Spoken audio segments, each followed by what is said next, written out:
আসসালামু আলাইকুম ওয়া রাহমাতুল্লাহ। ফিরে এসেছেন সহ সমন্বয়ক ঢাকা ইউনিভার্সিটির জহুরুল হক খালেদ হাসান। তিনি ফিরে এসেছেন ৯৬ ঘন্টা পরে, ৪ দিন পরে ফেরত এসেছেন। উনি যেভাবে বর্ণনা দিচ্ছেন সেটা আমার কাছে অনেকটা রহস্যজনক এবং ধোঁয়াশা এবং বানোয়াট মনে হলো। সবচেয়ে বড় কথা হলো ও সাথে করে মোবাইল নিয়ে যায়নি। মানে এটা একটা কাহিনী, ও সাথে করে কি নিয়ে যায়নি, মোবাইল নিয়ে যায়নি। শুনলাম আমি এটা মোবাইল নিয়ে যায়নি। এবং সে বর্ণনা দিচ্ছে এরকম, যতটুকু বলেছে যে সে টিএসসিতে রিক্সা দিয়ে আসছিল, অজ্ঞান হয়ে গিয়েছিল। তারপরে ও একবার ঘুম ভাঙছে, ঘুম ভেঙে দেখে সুনামগঞ্জে না পঞ্চগড়ে, সেখান থেকে আবার ঘুম ভাঙছে, তারপরে দেখে ওই যে সুনামগঞ্জ না পঞ্চগড়, সেখান থেকে দেখে সে বরিশালে রাস্তার পাশে তাকে ফেলে দিয়ে গিয়েছে। এখন এরপরে একজন লোক দেখে তাকে গাড়িতে তুলে দিয়েছে। গাড়িতে তুলে দেওয়ার পরে সে ঢাকায় ফিরে এসে হলে চলে আসছে।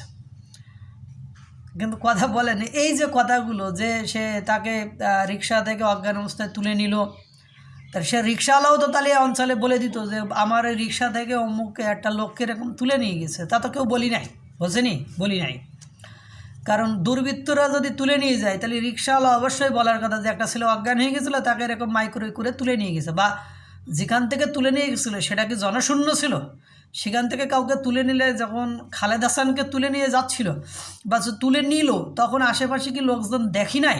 কারণ এটা তো ভাইরাল হয়ে গেছে। ভাইরাল হয়ে গেলে আর টিএসসি, যেহেতু টিএসসি রাত ১টা-২টা পর্যন্ত জনশূন্য কখনোই থাকে না, সবসময় ওখানে লোকের সমাগম থাকে। প্রথম কথা, ওরা রিক্সাওয়ালা কিছু বলিনি। ২ নম্বর কথা হলো মানে ওখানে যে জনগণ ছিল তারা কেউ দেখিনি। এখন যে ও যেহেতু বলছে যে টিএসসি থেকে নিয়ে গেছে, আমি এই জন্য বলছি যে টিএসসি থেকে নিয়ে গেছে, সেই জন্য বললাম একথা যে তাহলে এটা দেখিনি। এবার ও বলছে আমি একবার ঘুম ভাঙলো, তখন দেখলাম সুনামগঞ্জে, একবার ঘুম ভাঙলো তখন দেখলাম ওই বাসের ভেতর মাইক্রোর ভেতরেই পঞ্চগড়ে, তারপরে মানে আমার জ্ঞান ফিরলো তখন দেখলাম বরিশালে একটা রাস্তার পাশে পড়ে আছি। ওখান থেকে একজন তুলে আমাকে পাঠালো, আমি চলে আসলাম এই আর কি ইত্যাদি। তারপরে ঢাকা ইউনিভার্সিটির টিচাররা বলছে, প্রভোস্ট মেবি উনি বলছে ওরা ঢাকা মেডিকেলে নিয়ে গেছে, ওর হাই প্রেশার বেড়ে গিয়েছে নাকি, ইত্যাদি ইত্যাদি। ভাই যে কথাগুলো বলেছে, প্রথমত ও ঢাকা ইউনিভার্সিটির স্টুডেন্ট, ও টিএসসিতে গেছে, রিক্সায় উঠছে, ওর কাছে মোবাইল ছিল না।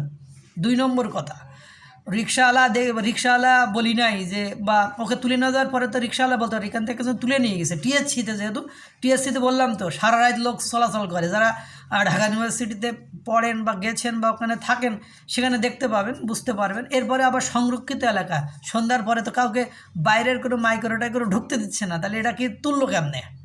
এটাও কিন্তু একটা বিষয়। যাই হোক, পরবর্তীতে আরও এরকম রহস্যজনক কিছু জানা যাবে।